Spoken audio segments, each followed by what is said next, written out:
नमस्कार। चर्चा में आपका स्वागत है। मैं हूं विकास सिंह। देश आज अपना 74वां स्वतंत्रता दिवस मना रहा है। प्रधानमंत्री ने आज लाल किले की प्राचीर से तिरंगा फहराया। उन्होंने इस अवसर पर भारत को आत्मनिर्भर बनाने पर जोर दिया। प्रधानमंत्री ने अपने संबोधन में कई महत्वपूर्ण बातें की और उन्हीं बातों पर हम आज चर्चा करेंगे। चर्चा में हमारे साथ जो खास मेहमान हैं, हम उनका आपसे परिचय करा देते हैं। हमारे साथ हैं डॉक्टर रईस सिंह जी, जाने माने स्तंभकार, और सिद्धार्थ कलहंस जी, वरिष्ठ पत्रकार। आप दोनों लोगों का चर्चा में स्वागत है। सबसे पहले डॉक्टर रईस जी, आज की हम प्रधानमंत्री के संबोधन की बात जब करते हैं, 7वीं बार लाल किले की प्राचीर से उन्होंने तिरंगा फहराया और आज जो उनका मुख्य भाषण रहा उसमें आत्मनिर्भर भारत की सबसे बनाने के लिए, संकल्प लेने के लिए सबसे ज़्यादा जोर दिखाई पड़ता है। आपको लगता है ऐसे मौक़ों पर, हम अगर देखें पिछले कोरोना काल में देखते हैं, देश जिस तरीके से आत्मनिर्भर बना, ढेर सारी ऐसे इक्विपमेंट थे जो इंडिया में नहीं बनते थे, चाहे N95 मास्क हो, PPE किट हो या वेंटिलेटर हो। ऐसे में देश ने जिस तरीके से काम किया, और अब आगे जब हमें संकल्प लेना है दुनिया में आगे बढ़ने के लिए, देश को आगे बढ़ाने के लिए, तो आत्मनिर्भर भारत की क्या महत्वपूर्ण भूमिका है और उसकी आज जो बुनियाद रखी है, जो रूपरेखा तय की है प्रधानमंत्री ने, उसे किस तरीके से देखते हैं आप? विकास जी, आपने अपने इंट्रो में ही अपने प्रश्न का उत्तर पहले दे दिया है।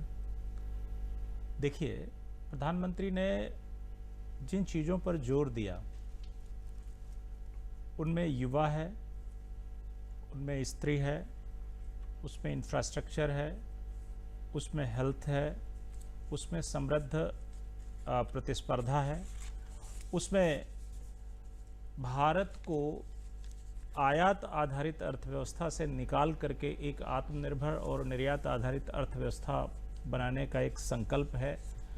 आपदाओं में किस तरह से भारत अपनी क्षमता का प्रदर्शन करते हुए विश्व प्रतिस्पर्धा के साथ जुड़े, इसका एक संकल्प है और एक रोड मैप है। क्योंकि प्रधानमंत्री जी ने, जो मुझे लगता है इस बार का उनका जो भाषण है, जिस तरह से वो बता रहे थे, हमें वो एक अभिरक्षक, एक संरक्षक, एक गार्जियन के तौर पर अधिक दिखे।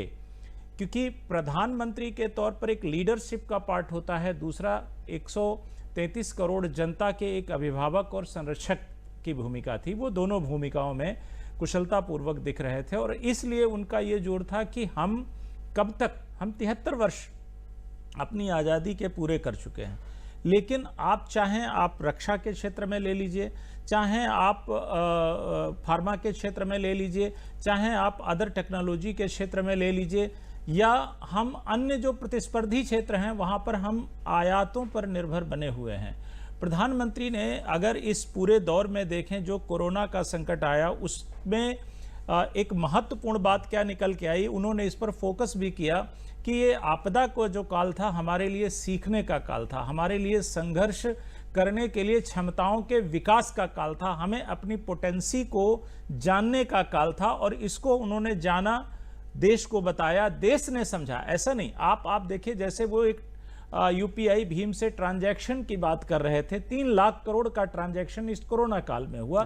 तो आप देखिए, हमने अपने मोड ऑफ हैबिट्स को, मोड ऑफ थॉट्स को, मोड ऑफ एक्टिविटी को चेंज किया।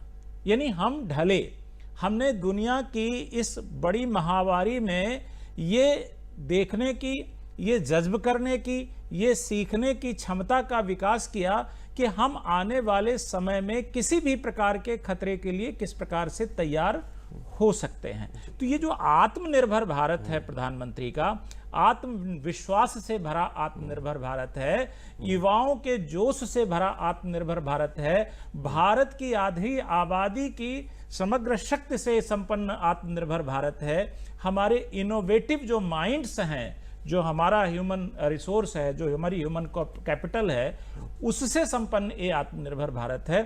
और प्रधानमंत्री जी इसी को बिल्कुल इसी प्रेरित कर रहे थे, पूरे देश को इसी संकल्प को लेने के लिए प्रेरित कर रहे थे। उसकी शक्ति को याद भी दिला रहे थे कि आप इतने शक्तिमान हैं, आप खड़े हो जाएंगे तो आप भारत को आगे ले जाएंगे। बिल्कुल। सिद्धार्थ जी, जब आत्मनिर्भर भारत की बात होती है तो आत्मनिर्भर कृषि और आत्मनिर्भर किसान, उसकी महत्वपूर्ण भूमिका होगी इसमें। आप किस तरीके से देखते हैं इस क्षेत्र को आगे ले जाने में? देखिए, कृषि के क्षेत्र, महामारी का भी जिक्र कर रहे थे डॉक्टर रईस सिंह जी। ये सुखद बात है कि ख़राब दौर में भी कृषि क्षेत्र पे हमको बड़े सुखद समाचार हैं। हमारी उत्पादन से लेके और बुआई से लेके हर तरह से कृषि के क्षेत्र में हमको काफ़ी सुखद समाचार मिले हैं। और कृषि का एक ऐसा क्षेत्र है जहां हम आत्मनिर्भर तो हुए हैं, लेकिन हाँ, कृषि के कुछ मामलों में ऐसी हमारी डिपेंडेंस रही है। तो प्रधानमंत्री ने एक तरफ किसानों को सशक्त करने की बात कही है, किसानों के बूते आत्मनिर्भर भारत अभियान को आगे ले जाने की बात कही है। और कृषि क्षेत्र में अभी तक हम जिसे कहते हैं ना, हम प्राथमिक स्तर की चीज़ों के मामले में हम आत्मनिर्भर हुए, यानी कि हम खाद्यान्न उत्पादन में आत्मनिर्भर हुए। हम अपनी ज़रूरतों के हिसाब से 1 लाख करोड़ का एग्रीकल्चर इंफ्रास्ट्रक्चर फंड भी बनाया गया है। अब प्रधानमंत्री, एक आपने सुना होगा, उसका जिक्र पहले भी आ चुका है कि किसान जो मझोली जोत का है, छोटी जोत का किसान है, उन किसानों को कैसे अच्छे उपकरण और कृषि के योग्य उपकरण जो है वो उपलब्ध कराए जाएं। तो जो प्रधानमंत्री का इंफ्रास्ट्रक्चर फंड है एग्रीकल्चर के लिए, पीएम ट्रैक्टर योजना चलाई गई है। वो किसान जिसके पास ट्रैक्टर नहीं होता है, वो किसान जिसको जुताई के लिए किसी और पर निर्भर रहना पड़ता है, वो कैसे इसका उपयोग कर सकता है, अन्य कृषि उपकरणों का कैसे उपयोग कर सकता है। और इससे पहले भी अगर आप कोरोना महामारी के दौर में जो अलग अलग पैकेजों के ऐलान हुए, इसमें सबसे ज़्यादा फोकस जो हुआ, अभी कुछ दिन पहले प्रधानमंत्री ने एक बड़े कार्यक्रम में किसानों के लिए तमाम चीज़ों का जो ऐलान किया था, ये सारी चीज़ें ऐसी हैं जो अब ये एक सुखद भविष्य की तरफ ये हमको ले जाती हुई दिखती है कि किसान महत्वपूर्ण भूमिका निभाएगा। भारत को, जैसा डॉक्टर रहीम सिंह कह रहे थे, कि निर्यातोन्मुखी अर्थव्यवस्था को बनाने में, आयात पर निर्भरता कम करने में और अपने पैरों पर खड़ा होने में, इन सारी चीज़ों में किसान का वो रहेगा, महत्वपूर्ण भूमिका रहेगी। 1 लाख करोड़ का ये जो फंड है, इससे पहले भी लगातार जो घोषणाएं अभी हुई हैं इस महामारी के दौर में, उसमें बहुत सारी घोषणाएं जो है वो सीधे तौर पर किसानों को लाभान्वित करती हैं, सीधे तौर पर किसानों को सशक्त बनाती हैं। तो ये आज 15 अगस्त के दिन, और जैसा कि अभी डॉक्टर रहीम सिंह ने अलग अलग बात कही क्षेत्रों की, जिन जिन चीज़ों को फोकस किया, मेरा मानना है विकास सिंह जी की वेल सेग्रीगेटेड बहुत अच्छी तरीके से एक एक हमारे जो सेक्टर्स हैं उन सेक्टर्स को एड्रेस किया गया है। और उन सेक्टर्स में पहली बार एक कॉन्क्रीट, देखिए बातें लाल किले से हर भाषण में किसानों का, किसान भारत की आत्मा है और किसान हमारी रीढ़ हैं, बहुत होती हैं, लेकिन एक कॉन्क्रीट स्टेप क्या हम किसानों के लिए करने जा रहे हैं, किसानों पर क्या दारोमदार है और सरकार और क्या कर रही है उनके लिए, इन सारी चीज़ों के साथ आज का ये जो भाषण रहा है प्रधानमंत्री का, मुझे लगता है कि कृषि क्षेत्र में मैं मानता हूं कि लगातार कृषि क्षेत्र के लिए तमाम घोषणाएं हुई हैं। आज की घोषणा उसमें एक कदम और आगे बढ़कर, कृषि क्षेत्र की बुनियाद जब तक मजबूत नहीं होगी तब तक आत्मनिर्भर भारत कैसे बनेगा। और इसी को आत्मनिर्भर बनाने के लिए, किसानों को मजबूत करने के लिए, कृषि क्षेत्र को और बढ़ाने के लिए प्रधानमंत्री ने आज आह्वान एक बार फिर से किया है और नए संकल्प के साथ। डॉक्टर रहीम सिंह जी, प्रधानमंत्री ने आज उस बात का भी जिक्र किया लाल किले की प्राचीर से कि रक्षा उपकरण, रक्षा क्षेत्र में 100 से ज़्यादा ऐसे प्रोडक्ट थे जिनके हमने आयात पर रोक लगा दी है। अब इस पे हम लोग स्वयं इस पे निर्माण करेंगे। तो मेक इन इंडिया की जो बात थी, अब वर्ल्ड के लिए हम अपने यहाँ प्रोडक्शन करेंगे। आप किस तरीके से देखते हैं इसे? विकास जी, अगर इस पूरे पिछले 6 महीने का या 5 महीने का एक परिदृश्य देखें, तो इस परिदृश्य में हम 2 चुनौतियों का सामना तो सीधे कर रहे थे। एक कोरोना का, और दूसरा सीमा पर जो चुनौती थी चीन की तरफ से उसका। अगर अब लड़ने की बात देखें तो भारत का किसान या कृषि, जिसने ये प्रूफ किया कि वो भारत को सबसे आगे ले जाने की क्षमता रखता है, वही एक ऐसा सेक्टर है जिसमें मैं समझता हूँ सिद्धार्थ कलन जी बहुत अच्छी तरह से उसको जानते हैं, वो नीचे नहीं गया। बाकी कोई सेक्टर नहीं बचा जो इससे प्रभावित नहीं हुआ, यानी वो हमारी बैकबोन है, हम ये मान लें। और प्रधानमंत्री जी ने इसी के तहत आप देखिए 1 लाख करोड़ का इंफ्रास्ट्रक्चर जो है, किसान इंफ्रास्ट्रक्चर की बात करी। और यही नहीं, इससे जुड़ा 2 चीजें हैं ना, जब हम अभी सेना पे आते, किसान अकेला कृषि उत्पादन नहीं करता है। बिल्कुल। किसान जो टैक्सेस देता है विभिन्न, उसमें बहुत सारे शहर खड़े होते हैं, उस पर आत्मनिर्भर होते हैं। जो फूड सप्लाई करता है उससे जिंदा रहते हैं खा करके। प्रधानमंत्री ने पिछले वर्ष लाल किले से जल जीवन मिशन की शुरुआत की थी, और आज आप देखिए उसके तहत उसी का एक सेगमेंट अपने उत्तर प्रदेश में भी जल जीवन मिशन की शुरुआत मुख्यमंत्री जी ने की। हर घर को जल, ठीक है ना। उससे पूरा बुंदेलखंड, और आपका बुंदेलखंड से नहीं, देखिए 3 जोन उसमें बांटी गई हैं। बुंदेलखंड का है, फिर मिर्जापुर और सोनभद्र का है, फिर उसके बाद वो क्षेत्र जो इंसेफ्लाइटिस से पीड़ित हैं, और उसके बाद चौथे चरण में, यानी चौथा क्षेत्र एडिशनल होगा जो यमुना के तटवर्ती क्षेत्र हैं जिनमें कुछ केमिकल्स की ज्यादा मात्रा है। तो आप देखिए कि ये उसी का पार्ट है, और ये मिशन 2 वर्ष के अंदर कंप्लीट हो जाएगा, हर घर को जल प्राप्त हो जाएगा। तो आपके पास जल है तो स्वस्थ जीवन है, स्वस्थ जीवन है तो कार्य करने की पोटेंसी ज्यादा है, पोटेंसी है तो उत्पादन है, उत्पादन है तो एक ही है। तो इधर हम इसको आत्मनिर्भर बना रहे हैं। अब आइए रक्षा क्षेत्र में, अभी पिछले दिनों रक्षा मंत्री ने 101 बिल्कुल कमोडिटीज को कहा कि हम इन पर बैन लगाएंगे, हम इनका आयात नहीं करेंगे। ये मेक इन इंडिया की जो बुनियाद जब रखी थी प्रधानमंत्री जी ने, ये उसी का एक एक्सटेंशन है, क्योंकि हम धीरे धीरे जो उसमें इन्वेस्टमेंट आया, अब हमें ये जरूरत है, आज के दौर में हम देख रहे हैं कि हम विभिन्न देशों से आयात भी करें, और वो उन हमारे जो दुश्मन कंट्रीज हैं उनको भी आयात करके हमारे खिलाफ खड़े करें। तो ये दोनों एक साथ नहीं चलेंगी कि हम आपकी अर्थव्यवस्था को भी बचाएं और हम आपके उसी सेगमेंट से अपने शत्रु तैयार करें। तो अब हम आत्मनिर्भर बनेंगे। और मैं फिर वहां पर एक बार उत्तर प्रदेश का जिक्र करना चाहूंगा।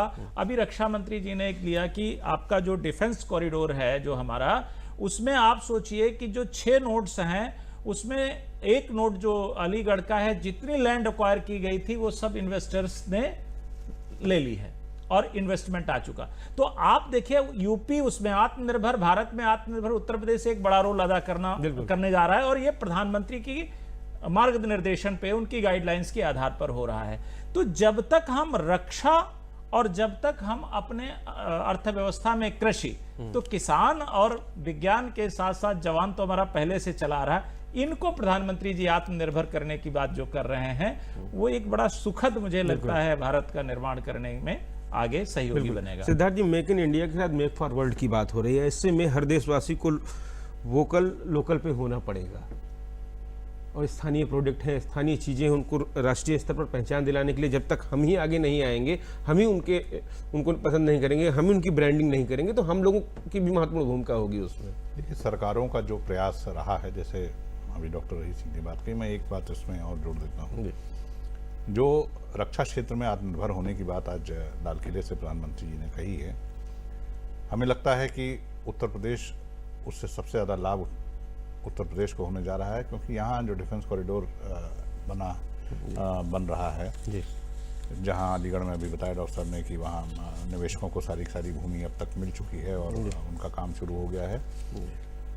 आयात सूची से सैकड़ों उत्पादों को बाहर करने, उनमें से बहुत सारे उत्पाद हैं जो छोटे उत्पाद हैं, जिनको उत्तर प्रदेश की छोटी मझोली इकाइयाँ और कुछ स्टार्टअप भी बनाएंगे।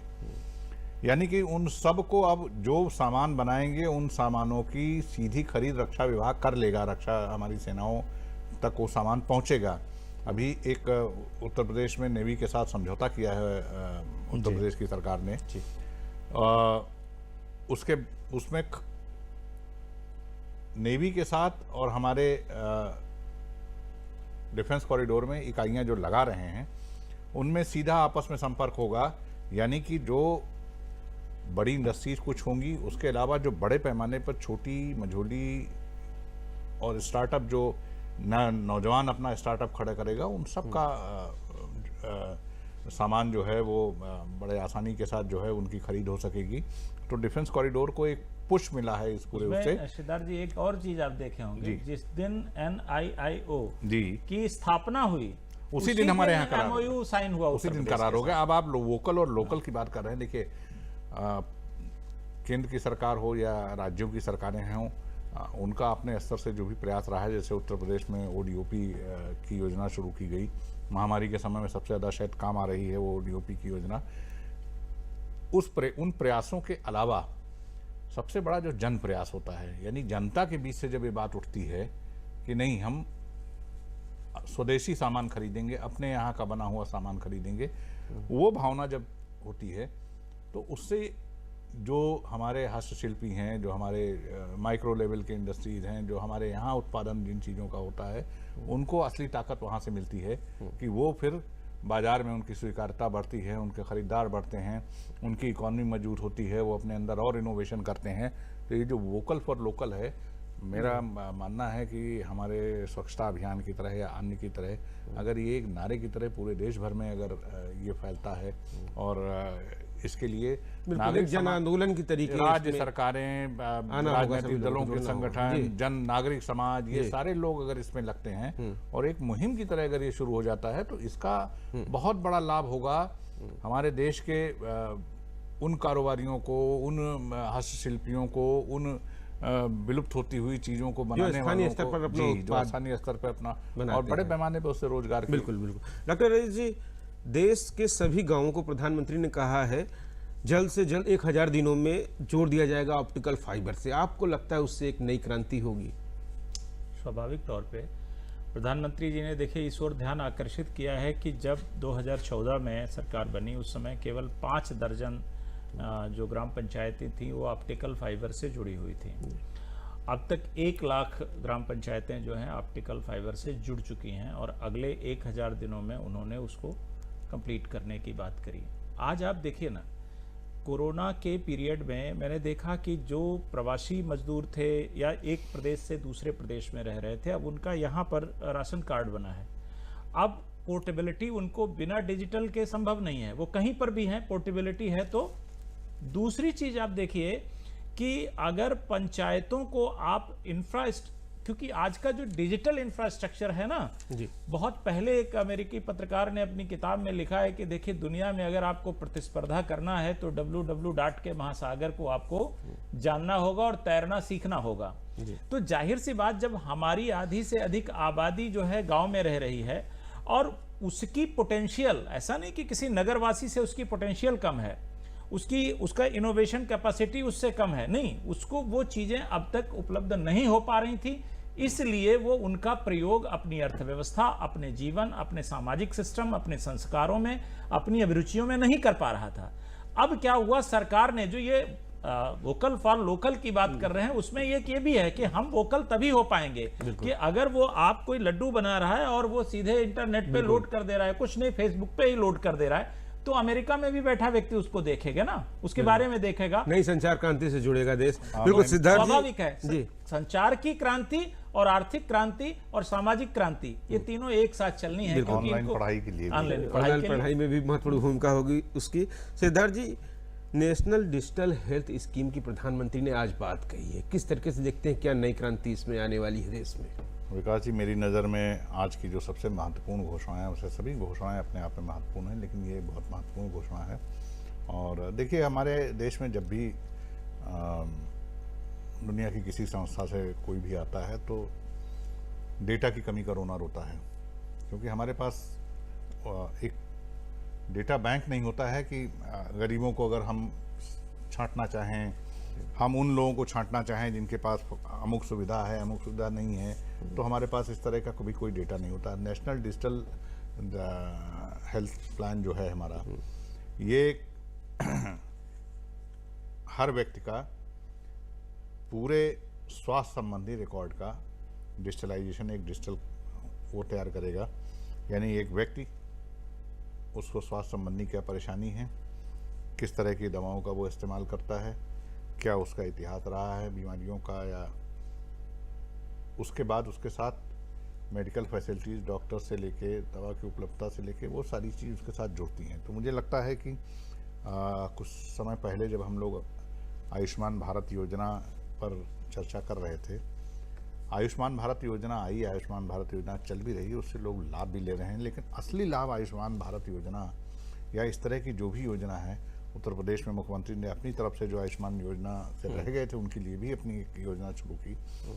उनका असली लाभ तो तब मिलता है कि जब हमारे पास डिजिटली एक रिकॉर्ड मौजूद होता है और उसके तहत हम हर व्यक्ति तक ये डिजिटल कार्ड पहुंचा देते हैं, यानी हर व्यक्ति को हम रजिस्टर कर लेते हैं डिजिटली, तब हम असली काम शुरू कर पाते हैं कि हर व्यक्ति तक जो स्वास्थ्य की सेवाएं हैं उसके स्वास्थ्य की कैसे देखभाल की जा सके। और हमको योजनाएं बनाने में भी आसानी होती है कि जब हमको पता चलता है कि हमने अगर 130 करोड़ की आबादी का हमने हेल्थ कार्ड तैयार किया है, डिजिटल हेल्थ कार्ड हमारे पास है, हमारे पास रिकॉर्ड है, हमको ये मालूम होता है कि हमारे देश में हृदय रोग संबंधी चीज़ों पर ध्यान देने की ज़रूरत है या ट्यूबरकुलोसिस पे देने की ज़रूरत, तो एक प्लानिंग में मदद मिलेगी। और एक व्यक्ति के लिए भी एक चीज महत्वपूर्ण होगी कि अचानक से कभी कोई अचानक बीमार पड़ता है और हॉस्पिटल पे जब जाता है तो बताते हैं कि आपको ये बीमारी काफी लंबे समय से थी और अचानक से शॉक हो जाता है, हो सकता है वो उस बीमारी का इलाज करने में थोड़ी सी कठिनाई और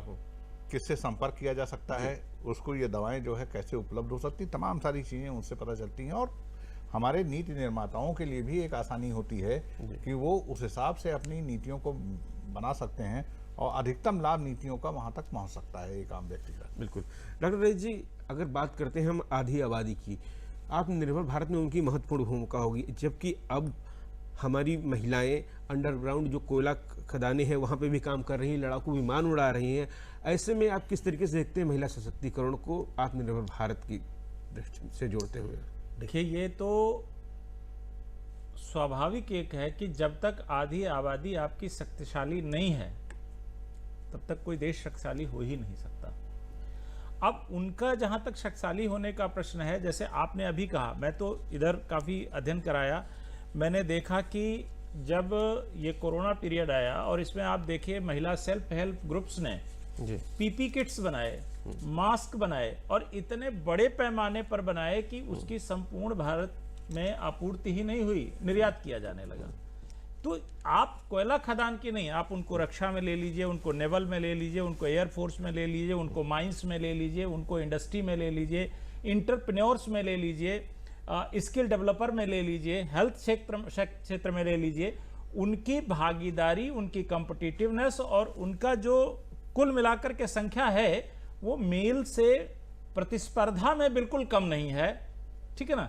हाँ, बाकी जो चीजें हैं अभी तक हम एक प्रोसेस के तहत हैं, जैसे नहीं we are making in nation, तो हम बनने की प्रक्रिया में दिन प्रतिदिन गुजरते हैं। हम आज आत्मनिर्भर हैं, कल हम और आत्मनिर्भर होंगे, सर्वश्रेष्ठ होंगे और फिर नंबर 1 पे दुनिया में होंगे। तो अगर हम ये लेकर चल रहे हैं तो उसी प्रकार से महिलाओं के सशक्तिकरण, उनकी सहभागिता और समरसता के लिए उनका जो योगदान है उनका डे बाय डे हम कंसीडरेशन करेंगे। बिल्कुल सिद्धार्थ जी, आज प्रधानमंत्री ने लाल किले की प्राचीर से महिलाओं की जो बात कही, महिलाओं के पोषण की बात कही, महिलाओं के स्वास्थ्य की बात कही और सैनिटरी पैड की बात कही, वो भी लाल किले की प्राचीर से, जो आमतौर पे देखा जाता है हमारे यहाँ घरों में भी जिसका नाम नहीं लिया जाता है। किस तरीके से देखते हैं, कितनी बड़ी ये बहुत ही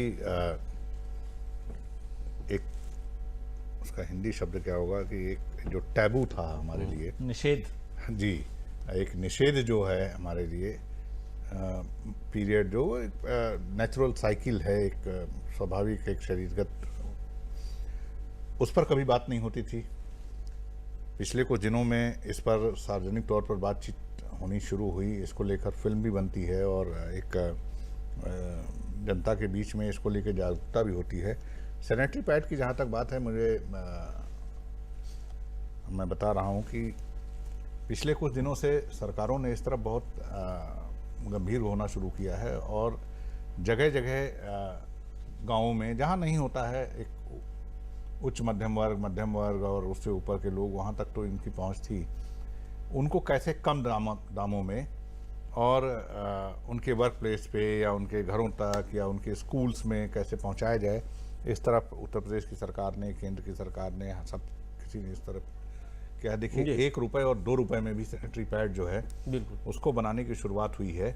और मुझे लगता है कि आज जब प्रधानमंत्री ने लाल किले से इस बात को कहा है, तो मुझे लगता है कि गांव-गांव में इसकी उपलब्धता इतनी आसान होगी, उपलब्धता होगी और लोगों में जागरूकता भी आएगी, लोग खुलकर बात कर सकेंगे, हमारी महिलाएं भी बोल सकेंगी, हमारी लड़कियां भी बोल सकेंगी। बिल्कुल, लेकिन आज हमारे पास चर्चा में समय इतना ही था।